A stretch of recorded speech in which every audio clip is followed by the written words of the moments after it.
세월이 참 빠릅니다. 어느덧 거울을 보면 낯선 노인이 서 있고 무심코 지나친 길가에 핀 꽃들이 몇 번이고 지고 피는 것을 보며 우리는 인생의 황혼에 다다릅니다. 많은 이들이 이 나이가 되면 지난 날을 돌아보며 허망함을 느끼기도 하고 남은 생을 어떻게 꾸려가야 할지 막막해 하곤 하지요. 특히 돈 문제, 그 중에서도 연금이라는 녀석은 참으로 우리 마음을 복잡하게 만듭니다. 젊은 시절엔 그저 먼 나라 이야기 같더니 이제는 당장 내일의 끼니와 약값을 걱정하게 만드는 현실의 문제가 되었으니까요. 그런데 제 주변을 보면 이 연금이라는 것을 그저 내가 낸 만큼 돌려받는 적금이나 예금 정도로만 생각하는 분들이 참 많습니다. 그 마음 한 자락 때문에 평생을 모아온 소중한 돈 수백만 원, 수천만 원을 허공으로 날려버리는 것을 보면 제 마음이 참 저릿합니다. 제 선친께서도 그러셨지요. 그저 환갑이 되면 나라에서 조금 나오겠지. 은행에서 권하는 연금보험 하나 들어두면 노후는 걱정 없겠지 하며 막연하게 믿으셨습니다. 하지만 정작 그 시간이 왔을 때 손에 쥐어진 금액은 생각했던 것보다 훨씬 적었습니다. 누구도 미리 말해주지 않았던 겁니다. 은행이나 보험사 아니면 나라의 기관들조차 미소를 지으며 설명은 하지만 정말로 우리가 알아야 할 핵심은 쏙 빼놓기 일쑤였죠. 왜일까요? 어쩌면 우리가 잘 몰라야 그들이 이득을 보는 구조 때문일지도 모릅니다.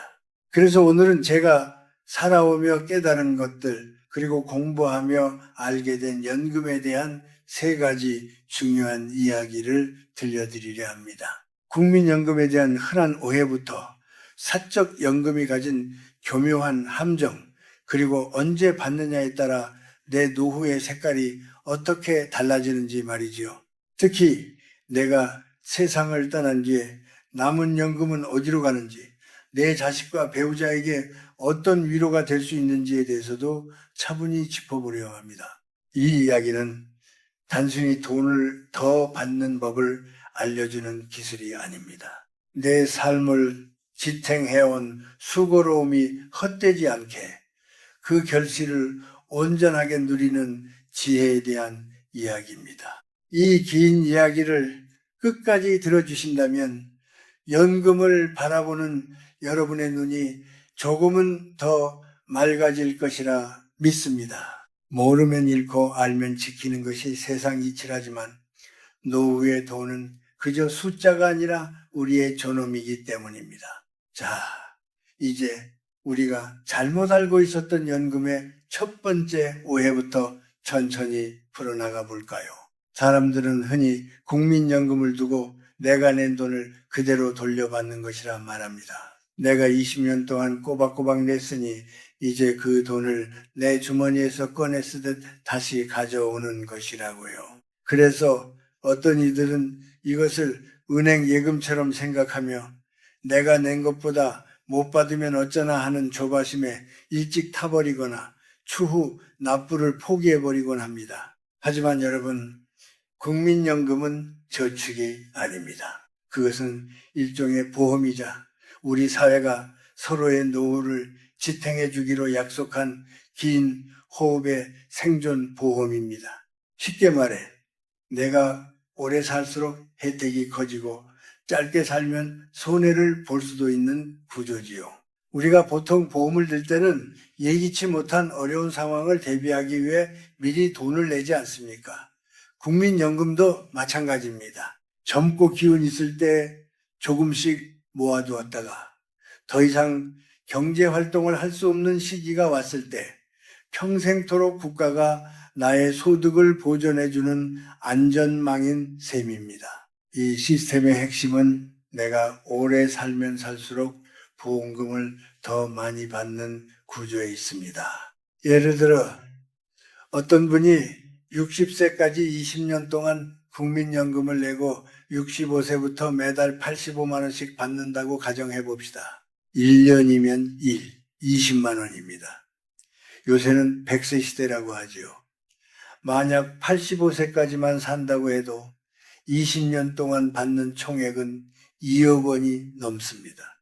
그런데 이분이 그동안 낸 돈은 얼마일까요?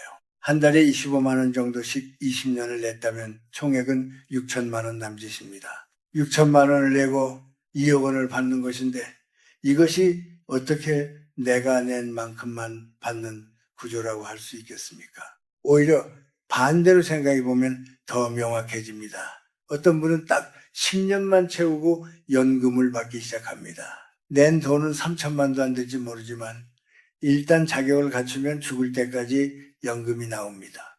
낸 것보다 훨씬 많이 받는 이 구조가 바로 보험의 본질입니다.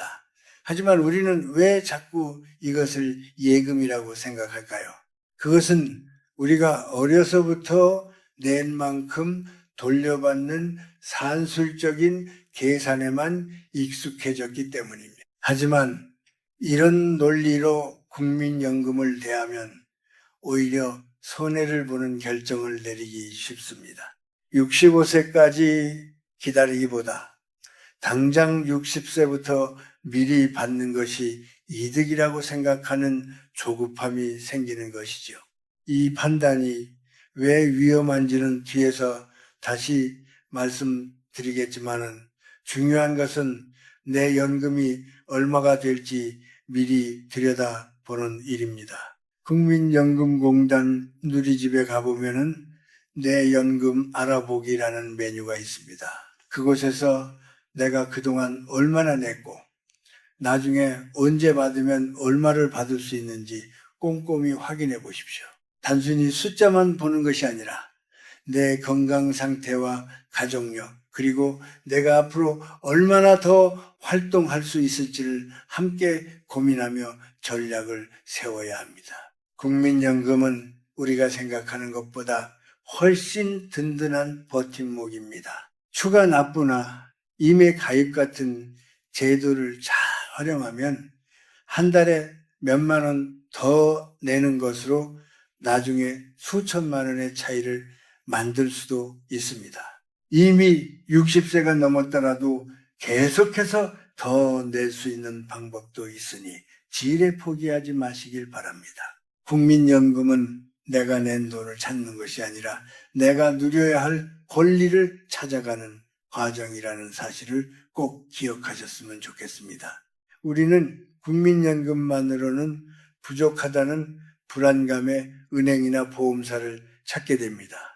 그곳에 가면 인상 좋은 직원들이 환한 미소로 우리를 맞이하며 이렇게 말하곤 하죠.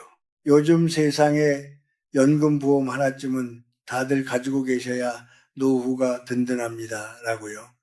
50대를 넘긴 분들이 가장 많이 가입하는 금융상품 중 하나가 바로 이 연금보험입니다. 이름부터가 연금과 보험이 합쳐져 있으니 왠지 내 노후를 완벽하게 지켜줄 것만 같은 믿음이 생깁니다. 하지만 여러분, 여기에는 우리가 꼭 알아야 할 차가운 진실이 숨어 있습니다. 이름은 연금이지만 모든 연금보험이 우리에게 유리한 것은 아닙니다. 어떤 경우에는 수익률이 턱없이 낮고 사업비라는 명목으로 떼가는 돈이 너무 많아 중도에 해약이라도 하면 낸 돈의 절반도 못 건지는 일이 비일비재합니다. 국민연금이 나라에서 운영하는 공적인 시스템이라면 우리가 가입하는 연금보험은 민간 금융사가 이윤을 남기기 위해 만든 상품이라는 점을 잊어서는 안 됩니다. 그들은 우리에게 연금을 주기 위해 먼저 자신들의 이익을 챙겨야 합니다. 그래서 우리가 내는 보험료의 7%에서 많게는 15%까지를 초기 몇 년 동안 사업비나 수수료로 먼저 떼어갑니다. 만약 여러분이 한 달에 30만 원을 낸다면 1년에 360만 원을 내는 셈이지만 실제로 적립되는 돈은 300만 원도 안 될 수 있다는 뜻입니다. 나머지 60만 원은 보험 설계사의 수당이나 회사의 운영비로 사라지는 것이지요. 이런 내용은 가입할 때 받는 두꺼운 약관 뒷부분에 아주 작은 글씨로 적혀 있어 우리 같은 보통 사람들은 알기가 참 어렵습니다. 원금을 보장해 준다는 말도 그렇습니다. 원금은 보장해 주지요. 하지만 그 조건이 참으로 가혹합니다. 보통 10년 이상 꾸준히 돈을 내고 또 그 후로도 오랫동안 유지해야 겨우 원금을 넘어서는 구조입니다. 만약 중간에 급한 일이 생겨 해약하거나 연금을 받기 시작한 지 얼마 안 되어 세상을 떠나게 되면 내가 낸 돈보다 적은 금액을 손에 쥐게 될 수도 있습니다.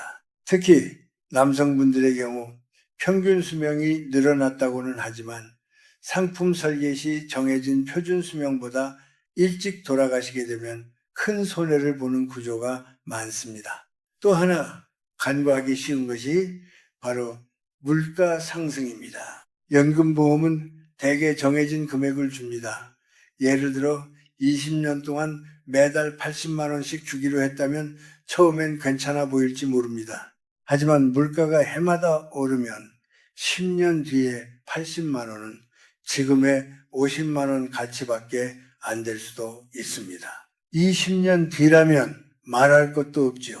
즉 연금보험은 치솟는 물가에 대응하지 못한다는 치명적인 약점이 있습니다. 반면에 국민연금은 매년 물가 상승률을 반영해서 지급액을 조금씩 올려줍니다. 이것이 시간이 흐를수록 어마어마한 차이를 만들어냅니다. 그렇다면 노후를 오로지 국민연금에만 의존해야 할까요? 꼭 그렇지는 않습니다. 더 현명한 대안들이 분명 존재합니다. 바로 연금저축펀드나 개인형 퇴직연금인 IRP 같은 것들입니다. 이것은 우리가 직접 자산을 운용하고 관리하는 구조입니다.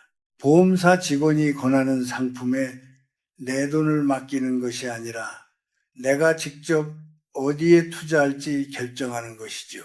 이런 구조가 유리한 이유는 첫째로 세액 공제 혜택 때문입니다. 돈을 넣기만 해도 연말정산 때 세금을 돌려받을 수 있어 시작부터 이득을 보고 들어가는 셈입니다. 둘째는 내가 원하는 자산에 투자할 수 있어 더 높은 수익을 기대할 수 있다는 점이고, 셋째는 나중에 연금을 받을 때 내는 세금이 아주 낮다는 점입니다. 그런데 왜 은행이나 보험사는 이런 좋은 대안을 먼저 설명해 주지 않을까요? 이유는 간단합니다. 연금저축펀드나 IRP는 그들이 챙길 수 있는 판매 수수료가 거의 없기 때문입니다. 반대로 연금보험은 수수료와 사업비 구조가 명확해서 그들에게 큰 수익을 가져다 줍니다. 결국 상품의 수익성이 고객이 아닌 금융사를 향해 있다는 것이지요. 그러니 이제는 누군가의 권유에 휘둘리지 말고 내 연금은 내가 직접 설계하고 관리해야 합니다. 노년의 평화는 남이 가져다 주는 것이 아니라 내 손으로 일구어낸 지혜에서 나오는 법이니까요. 인생에는 다 때가 있다는 말이 있지요. 씨를 뿌릴 때가 있고 거둘 때가 있으며 기다릴 때와 움직일 때가 있는 법입니다. 연금을 받는 시기도 이와 다르지 않습니다. 많은 분이 그저 65세가 되면 나오는 것이겠거니 하거나 퇴직했으니 당장 돈이 급해 일찍 신청해버리곤 합니다. 하지만 이 시기를 언제로 잡느냐에 따라 우리가 평생 받는 총액은 수천만 원의 차이를 보입니다. 국민연금은 정해진 때에 자동으로 입금되는 돈이 아닙니다. 내가 신청해야만 비로소 지급되는 원리인데 여기서 우리는 선택의 기로에 서게 됩니다. 원칙적으로는 태어난 해에 따라 정해진 수급 연령이 있지만 이를 앞당겨 받는 조기 연령이 있고 반대로 뒤로 밀어서 받는 연기 제도가 있습니다. 요새 분들은 대개 65세가 기준인데 이를 5년 앞당겨 60세부터 받을 수도 있고 5년 늦춰 70세부터 받을 수도 있습니다. 앞당겨 받으면 어떻게 될까요?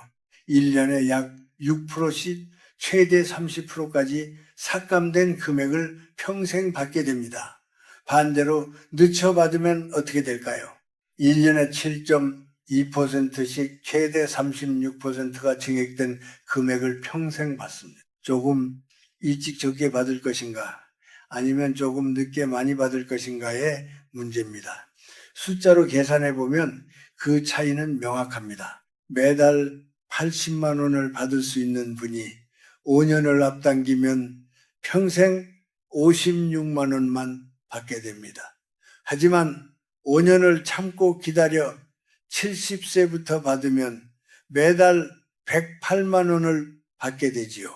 한 달에 50만 원이 넘는 차이가 발생합니다. 1년이면 600만 원, 10년이면 6천만 원, 20년이면 1억 원이 넘는 차이가 나는 것입니다. 물론 일찍 받으면 그만큼 받는 기간이 길어지니 유리하지 않느냐고 말씀하시는 분들도 계십니다. 하지만 연금의 구조는 생각보다 치밀하게 설계되어 있어 우리가 조금이라도 건강하게 오래 산다면 늦춰받는 것이 압도적으로 유리합니다. 그렇다면 무조건 늦게 받는 것이 답일까요? 그것도 아닙니다. 인생은 숫자대로만 흘러가지 않기 때문이죠. 수급 시기를 결정할 때는 세 가지를 깊이 고민해 보셔야 합니다. 첫째는 지금 나의 소득입니다. 퇴직 후에도 소액이라도 벌이가 있거나 임대료나 다른 개인연금이 나와 당장 생계에 지장이 없다면 국민연금은 최대한 늦게 받는 것이 상책입니다. 반면에 소득이 전혀 없고 저축마저 바닥나 빚을 내야 할 상황이라면 삭감을 감수하더라도 일찍 받는 것이 현실적일 수 있습니다. 둘째는 나의 건강과 가족력입니다. 통계적으로 여성은 남성보다 오래 살고 집안 어른들이 장수하셨다면 나 역시 오래 살 가능성이 큽니다. 이런 분들은 연금을 늦춰서 크게 받는 것이 훨씬 이득입니다. 반대로 지병이 있거나 건강이 염려된다면 조금 일찍 받는 선택을 할 수도 있겠지요. 셋째는 배우자와의 조화입니다. 부부가 모두 국민연금 대상자라면 한 사람은 일찍 받고 한 사람은 늦게 받는 식으로 전략을 짜서 가계 소득의 안정을 꾀할 수 있습니다. 한꺼번에 모든 연금을 늦출 필요도 없습니다. 연금의 일부만 늦추고 나머지는 제때 받는 부분 연기 제도라는 것도 있으니 공단 직원과 상담하며 내 형편에 맞는 맞춤형 옷을 입어야 합니다. 연금은 단순한 생활비가 아니라 우리 인생 후반전의 페이스를 조절하는 중요한 도구입니다. 성급하게 결정해서 평생 깎인 연금을 받으며 후회하기보다 내 삶의 지도를 차분히 펼쳐놓고 가장 지혜로운 시점을 찾아내시길 바랍니다. 기다림의 미학이 노후의 풍요로움으로 돌아올 때 그 기쁨은 말로 다할 수 없을 것입니다. 살다 보면 누구나 한 번쯤은 떠나는 날을 생각하게 됩니다. 죽음은 슬픈 일이지만 남겨진 이들이 겪어야 할 현실적인 고단함을 덜어주는 것 또한 떠나는 사람의 마지막 배려일지도 모릅니다. 연금을 한창 받거나 혹은 받을 날을 기다리던 중에 갑자기 세상을 떠나게 되면 그동안 정성껏 부은 내 돈은 다 어떻게 되는 걸까 하는 걱정이 드는 것은 당연한 일입니다. 많은 분이 내가 죽으면 연금은 국가가 꿀꺽 가져가는 게 아니냐며 허탈해 하시기도 합니다. 하지만 결론부터 말씀드리면 결코 그냥 사라지지 않습니다. 다만 그 돈이 어떻게 전달되는지는 우리가 살아있을 때 정확히 알고 준비해 두어야 합니다. 국민연금을 내다가 세상을 떠났을 때 혜택은 크게 두 가지로 나뉩니다. 첫 번째는 아직 연금을 받기 전일 때입니다. 가입기간이 10년이 안 된 분이 돌아가시면 그동안 낸 돈에 이자를 붙여 유족에게 한꺼번에 돌려주는 반환일시금이라는 것이 지급됩니다. 반대로 10년 넘게 꼬박꼬박 내신 분이 돌아가시면 그것은 유족연금이라는 이름에 매달 나오는 생활비로 변하게 됩니다. 두 번째는 연금을 이미 받고 있는 중에 돌아가신 경우입니다. 이때는 본인이 받던 연금액의 40%에서 60% 정도가 배우자나 자녀 같은 법적 상속인에게 유족연금으로 승계됩니다. 여기서 중요한 것은 유족연금을 받을 수 있는 순위와 조건이 법으로 정해져 있다는 사실입니다. 1순위는 배우자입니다. 60세 이상의 배우자가 있다면 그분이 가장 먼저 받게 됩니다. 하지만 배우자가 너무 젊거나 경제적 능력이 충분하다고 판단되면 지급이 제한되거나 나중에야 받을 수 있는 경우도 있습니다. 2순위는 자녀, 3순위는 부모님 순으로 이어집니다. 그런데 현실에서는 이런 복잡한 순위 때문에 정작 필요한 가족이 혜택을 못 받거나 서류 절차가 너무 복잡해 애를 먹는 일이 참 많습니다. 그래서 저는 연금에 가입할 때나 받는 중에 미리 수급권자 지정 신청을 해두라고 권합니다. 귀찮아서 혹은 설명해 주는 사람이 없어서 그냥 지나치기 쉽지만 이 작은 신청 하나가 나중에 남겨진 가족에게는 세상 무엇보다 큰 위로와 힘이 됩니다. 상상해 보십시오.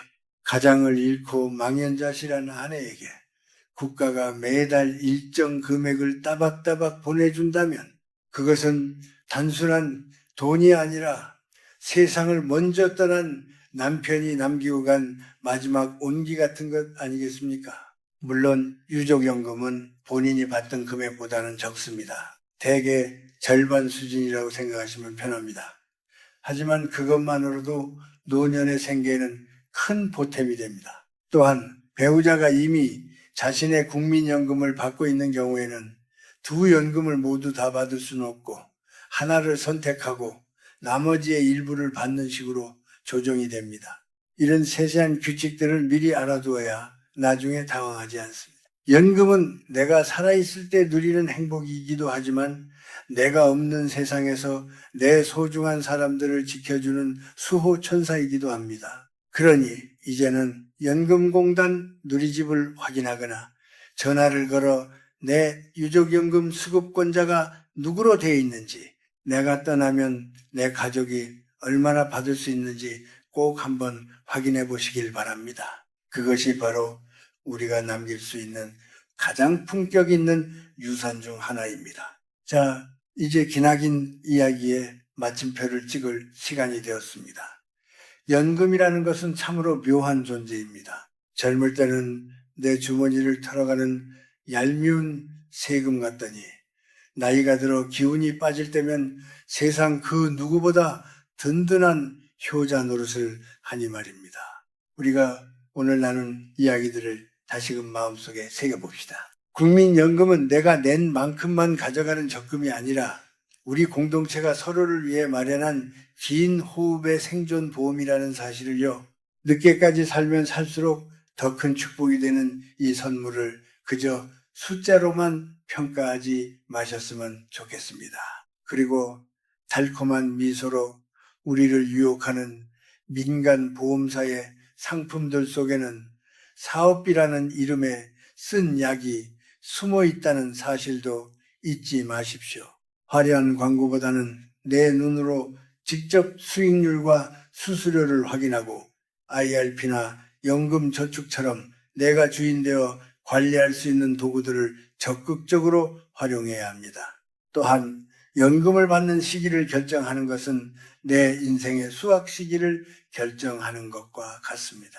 조금 더 참아 인내의 열매를 크게 키울 것인지 아니면 지금 당장의 갈증을 해소할 것인지는 오로지 여러분의 몫입니다. 다만 그 선택이 가져올 수천만 원의 가치를 다시 한번 깊이 생각해 보시길 권합니다. 마지막으로 내가 떠난 뒤에도 내 수고의 흔적은 유족연금이라는 이름으로 남아 내 소중한 사람들의 삶을 토닥여 줄 것입니다. 이 모든 것들은 우리가 조금만 더 관심을 가지고 들여다본다면 충분히 누릴 수 있는 권리입니다. 지금 당장 종이와 펜을 꺼내 내 연금이 어디에 얼마나 있는지 언제쯤 받으면 좋을지 적어 보십시오.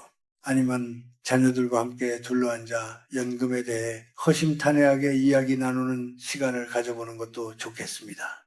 연금은 단순히 돈을 관리하는 기술이 아니라 내 삶을 정돈하고 미래를 예우하는 마음가짐입니다. 지금까지 제 이야기에 귀를 기울여 주셔서 참으로 고맙습니다. 이 노인의 소박한 경험담이 여러분의 노후를 조금 더 따뜻하고 풍요롭게 만드는 작은 불씨가 되었기를 진심으로 바랍니다. 언제나 건강하시고 남은 생에 매 순간순간이 저녁 노을처럼 아름답고 평온하시기를 기원하겠습니다. 이제 발걸음을 옮겨 내 삶의 연금을 다시 한번 들여다보는 시간을 가져보시기 바랍니다.